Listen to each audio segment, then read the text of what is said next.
Desde el Ministerio del Trabajo. Ministra, muchas gracias por recibirnos, porque además tienen mejor estudio que nosotros, por lo que han visto. Bueno, ya. Sí. Y estamos para poder hablar de algunas cosas que son parte de la agenda del Ministerio del Trabajo, obviamente, porque además ayer, tan solo ayer, en la sala de la Cámara de Diputados y Diputadas logramos aprobar la propuesta de salario mínimo acordada con la Central Unitaria de Trabajadores y el subsidio a las pymes y todo lo que estaba en ese proyecto que era parte del acuerdo. Así que partamos por celebrar ese primer paso porque nos falta el Senado, pero ya es un gran avance esta aprobación. ¿En qué consiste, cierto? Hablábamos el otro día con el ministro Marcel, este aumento a 400.000 pesos para agosto, pero que tiene que tener también un efecto inmediato después de que salga como ley. Y el apoyo a las pymes, porque surgieron críticas al principio de que las pymes estaban como, ¿cómo vamos a sostener esto? Entonces, partamos por explicar el salario, el subsidio canasta y subsidio pymes. Ya, buenos días, ministra, gusto estar contigo y con todas las personas que nos ven. Efectivamente, ayer se aprobó en la Cámara de Diputados el reajuste al salario mínimo que contempla una primera etapa a contar del primer sueldo que se va a recibir en mayo, que aumenta en 30.000 pesos. Entonces va a quedar en 380.000 pesos y a partir de agosto va a quedar en 400.000 pesos. Esta parte de reajuste salario mínimo se acordó y se conversó en conjunto con la CUT, que hace 6 años que no había un acuerdo y constituye además una muy buena noticia porque es el reajuste más alto que hemos tenido en 25 años. Sin lugar a duda, es un esfuerzo importante y que estamos contentos y contentas de que avance rápidamente además en el Congreso. Falta el Senado, que sería la próxima semana. Este proyecto además contempla otras dos cosas muy relevantes, que es el reajuste de la asignación familiar y el subsidio único familiar, así como también un aumento con motivo de las alzas en la canasta básica y que va a irse pagando también en conjunto con las mismas fechas que a partir de mayo en adelante se aprueben en la ley en definitiva, ¿ya?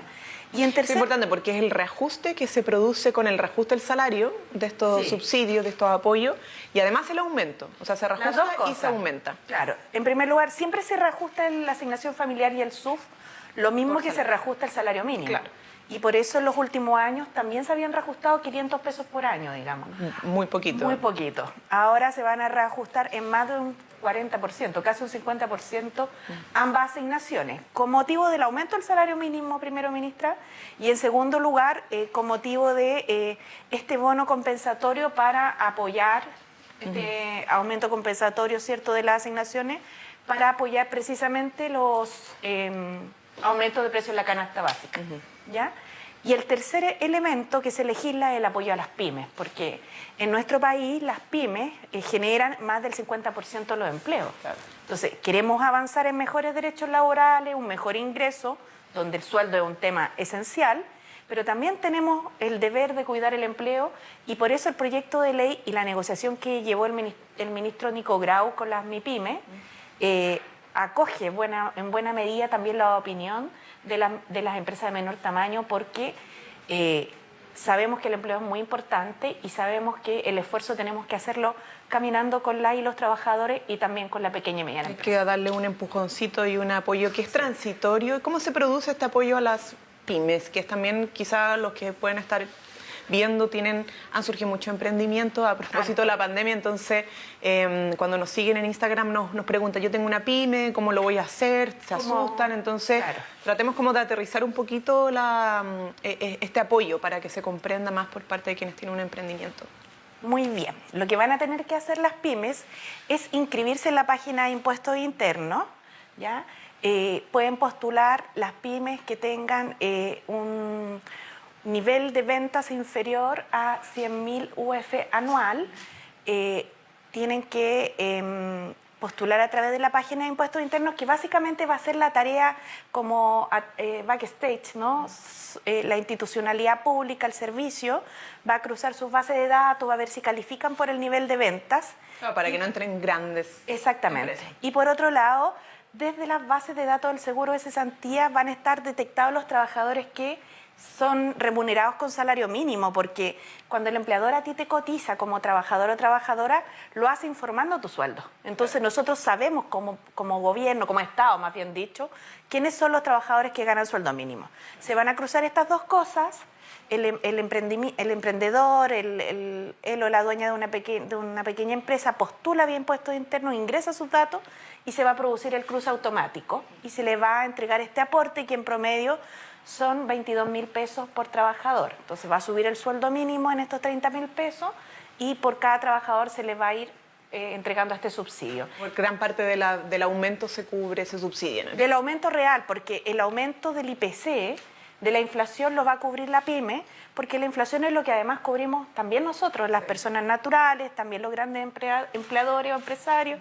Entonces, la inflación es un costo que vamos a tener que asumir todo ahí todo, y de ahí la importancia de también controlar la inflación, digamos. Y por eso hemos estado también con algunas medidas de protección frente a la inflación, como las que se han anunciado en torno al tema de contener el alza de los precios de la parafina, de la benzina y apoyar a la familia. Logramos aprobarla ayer en el Senado también. Sí, avanzó. Fue una gran noticia. Esto fue la aprobación del salario mínimo y el mecanismo de contención del alza de las parafinas, que además permite que baje incluso. Que baje. Entonces, eso también es una gran noticia. Esperamos que pronto ya pueda ser ley. Vamos a los temas quizá como más más allá de los ingresos, ¿cierto? Los temas laborales que se acordaron y que son parte de la agenda. Estamos hablando de... Muy interesante. 40 horas, por ejemplo, que hemos sido bien promotores de esto, que esperamos poder cumplirlo lo antes posible, que también está en el acuerdo con la CUT, el convenio 190, que tiene que ver con combatir los abusos y acoso en el ámbito del trabajo, y además la reforma previsional, que evidentemente también tiene que ver con el mundo del trabajo, ¿verdad? Sí. Son las cotizaciones y son cuánto tú como trabajador, trabajadora puedas tener a futuro en el momento de jubilar. 40 horas, ¿qué es lo que se ha ido avanzando? Primero este acuerdo, pero hay un camino trazado de cómo llegar a una propuesta que pueda ser realidad lo antes posible. Prontamente. Sí, efectivamente, en el acuerdo con la CUT, junto con el salario mínimo, diría que pudimos concordar, gobierno, trabajadores, una agenda de corto y mediano plazo. Porque hay urgencias que ir resolviendo, pero también hay que ir mirando el mejoramiento de las condiciones laborales con un poquito más de perspectiva. En ese sentido, 40 horas como una de las prioridades de la agenda de gobierno y también de la agenda del mundo de los trabajadores y trabajadoras, lo que en el momento en el que está, ministra, es la instalación de la mesa técnica en la cual estamos resolviendo tripartitamente, trabajadores, empleadores y gobierno, cuáles son la forma en la cual las 40 horas se van a instalar, con qué gradualidad, cómo se va a resolver el tema de las horas extraordinarias, qué va a pasar con los turnos que son continuos. Y estamos en ese trabajo en este momento, preparándonos muy pronto para poder ingresar, ojalá con un acuerdo también entre empleadores, trabajadores y gobierno, la indicación legislativa, ese emblemático proyecto de ley que pucha que nos hace falta, porque trae un buen vivir sin duda, sobre todo, bueno, tú lo sabes evidentemente, pero sobre todo aquellas ciudades en las cuales son más segregadas y se suma a la jornada laboral. Claro, los tiempos de en la micro, los tiempos de traslado, así que sí, lo digo por mis vecinos de Maipú que saben de lo que estoy hablando. Hora y media, 2 horas a veces o más. Mucho tiempo. Talagante, Puente Alto, en la región metropolitana, pero también en regiones esto se da. Además, claro. Así que muy importante. Eso es súper importante. Bueno, la gradualidad obviamente, la propuesta base contempla 5 años para las pymes y 1 año para las grandes empresas, pero efectivamente hay distintos tipos además de jornada. Está la jornada ordinaria, que es sobre la base que opera principalmente la reducción, pero hay jornadas excepcionales, jornadas especiales, etcétera, etcétera, que ahí también ver cómo avanzar, o sea, si es que es necesario avanzar inmediatamente o también esperar una adecuación propia propuesta por los trabajadores y trabajadoras con los empleadores. Sí. También es necesario considerar esas posibilidades. O sea, la minería tiene un sistema distinto, por ejemplo. Por los turnos, claro.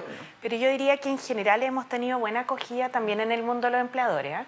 Y eso es importante porque se da un espacio de diálogo para encontrar mejores condiciones de vida, de calidad de vida, que es muy positivo. Lo que sí que hay sectores que son más complejos y tenemos que ver cómo apoyamos. O sea, por ejemplo, en el caso, ministra, de los panaderos. de los emprendimientos de la panadería y tenemos que ver también. Entonces, tenemos que irnos haciendo cargo de eso. En esa pega estamos y haciéndola rapidito. Ahora ¿Cómo se ordena mejor el trabajo? Porque a veces no tiene que ver con la jornada propiamente, sino que la organización del trabajo. Tal cual. Ya, nos queda poco tiempo, entonces, convenio 190. Ya, el convenio... Expliquemos esto para la gente porque es súper importante a propósito de los casos que hemos tenido más de maltrato y incluso suicidios, lamentablemente, en el mundo laboral. Sí, yo cortito quiero explicar una cosa. La suscripción de un convenio internacional por parte del país lo que hace es ponernos una meta en la cual tenemos que llegar, un estándar, una base en la cual Chile tiene que mirar sus relaciones laborales y su legislación. Entonces, el presidente acogió, ¿cierto?, este llamado a poder suscribir el convenio 190 para promover toda una legislación, toda una reglamentación y toda una práctica laboral que libera los espacios de la violencia, en particular la violencia de género. El camino para suscribir el convenio 190 de la OIT tiene ciertos pasos que tienen que cumplirse en conjunto con Cancillería y con la ministra Antonia Urrejola. Estamos trabajando en eso, pero básicamente lo que tenemos que hacer es promover una consulta tripartita también, Camila, porque nuestro país además suscribió antes otro convenio internacional de la OIT que señala que para este tipo de trámites tenemos que hacer del tripartismo una realidad. Entonces, ese es el primer hito. El tripartismo, expliquemos por qué. Ah, sí, que es algo que existe en el mundo laboral habitualmente, pero que en Chile ha sido muy poco utilizado y que significa que se avance en leyes laborales y previsionales con acuerdo entre empleador, o con diálogo más bien dicho, entre empleador, trabajador y gobierno. Ahí está el tripartismo. Claro, que a veces puede confluir a un acuerdo maravilloso, pero que a veces no logra confluir en una única posición, pero que permite un ejercicio de diálogo previo en el cual la mayoría de las cosas se puede resolver. A dialogar para resolver estas cosas. Claro, pongámonos de acuerdo, ese es el punto. Y en el 190, sin duda yo creo que vamos a tener acuerdo, porque es evidente que es contributivo para el clima laboral, para la dignidad de las personas, para el buen vivir, así que como... Y te evita otros problemas, ¿cómo no? además. Por supuesto. Sí, es muy así importante. que con toda la fe ahí. Y reforma previsional. Partieron los diálogos, pero Sí. yo creo que es importante, o sea, estos diálogos parten de una base, ¿cierto? No es que como que volvamos a discutir desde cero nuevamente una reforma previsional. Han habido 2 grandes intentos de reforma previsional. Yo lo que digo es la tercera es la vencida, así que esta tercera vez tenemos que lograrlo. Así tiene que ser. Tenemos que lograr sacar la reforma previsional con este gobierno. Sobre qué se sustenta nuestra propuesta de nuevo sistema de pensiones, y despejemos también quizá algunos fantasmas ya para ir cerrando esta transmisión. Bueno, lo primero, invitarles a visitar la página web pensionesparachile.cl, donde se pueden informar de la fecha y los diálogos en cada una de las regiones del país. De hecho, hoy día se está desarrollando en la 4ª región los diálogos. Antes de ayer fueron en Rancagua. Y si bien es cierto que tuvimos antes 2 comisiones de expertos que recogieron tanto un diagnóstico como propuesta en torno al tema previsional, el proceso de diálogo que estamos llevando adelante pone en el centro la legitimidad social del proceso, porque recomendaciones técnicas tenemos muchas. Comisiones de expertos. La legitimidad social del proceso es muy relevante para este efecto también, porque básicamente los sistemas de pensiones se financian con cotizaciones y con impuestos. Y cuando la cotización no tiene legitimidad, que es lo que nos pasa en el actual sistema FP, porque la gente se siente que cotiza y en realidad la única garantía que tiene es que mañana va a tener una pensión miserable, insuficiente, miserable, muy baja. No, dice, ¿para qué cotizo entonces? Bueno, estamos en ese proceso y los principios que evidentemente van a estar presentes en nuestra reforma previsional son los que la constituyen de un sistema privado de pensiones administrado por empresas lucrativas que han hecho de las pensiones un negocio como son las FP, hacia un sistema de seguridad social. Y en eso va a estar presente el tripartismo en la cotización con la presencia del empleador.